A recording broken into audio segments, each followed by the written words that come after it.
అంబేద్కర్ రచించిన రాజ్యాంగం అమల్లోకి వచ్చి 75 సంవత్సరాలు గడుస్తున్న సందర్భంగా తెలంగాణ రాష్ట్ర ప్రభుత్వం అర్హులైన లబ్ధిదారులందరికీ రేషన్ కార్డులు, ఇందిరమ్మ ఇండ్లు, ఇందిరమ్మ ఆత్మీయ భరోసా, రైతు భరోసాను లబ్ధిదారులకు సరఫరా చేయనున్నట్టు మంత్రి ఉత్తమ్ కుమార్ రెడ్డి గారు ఒక ప్రకటనలో తెలపడం జరిగింది. రేపు ఉదయం 10 గంటల నుంచి 11 గంటల వరకు గణతంత్ర దినోత్సవ వేడుకలు జరుపుకున్న తర్వాత 1 నుంచి 2:30 గంటల వరకు లబ్ధిదారులకు సరఫరా చేయనున్నట్టు తెలిపారు.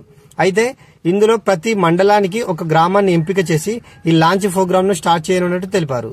మండలంలో ఎంపిక చేసినటువంటి ఒక గ్రామంలో మధ్యాహ్నం 1 నుంచి 2:30 గంటల వరకు అర్హులకు రేషన్ కార్డుల సరఫరా, ఇందిరమ్మ ఆత్మీయ భరోసా, రైతు భరోసా లబ్ధిదారులకు సరఫరా చేయనున్నట్టు మంత్రి ఉత్తమ్ కుమార్ రెడ్డి గారు తెలిపాడు. లబ్ధిదారులకు రేషన్ కార్డుల సరఫరా అయిపోయిన తర్వాత ప్రతి ఒక్కరికి ఫర్ ఇండివిజువల్ కి 6 కిలోల చొప్పున సన్నబియ్యం సరఫరా చేయనున్నట్టు, దేశంలోనే మరే రాష్ట్రంలో జరగని విధంగా మన రాష్ట్రంలో మొట్టమొదటిసారి ప్రతి ఒక్కరికి సన్నబియ్యాన్ని సరఫరా చేయనున్నట్టు తెలిపారు. రేషన్ కార్డులు అనేవి నిరంతరంగా కొనసాగే ప్రక్రియ అని, రేషన్ కార్డు రాలేదని ఎవరూ నిరుత్సాహపడకూడదని, మండల పరిషత్ ఆఫీస్కు వెళ్లి ప్రజాపాలన సెల్లులో దరఖాస్తు ఇవ్వడం ద్వారా మళ్లీ రేషన్ కార్డు పొందే అవకాశం ఉందంటూ మంత్రి ఉత్తమ్ కుమార్ రెడ్డి గారు తెలపడం జరిగింది.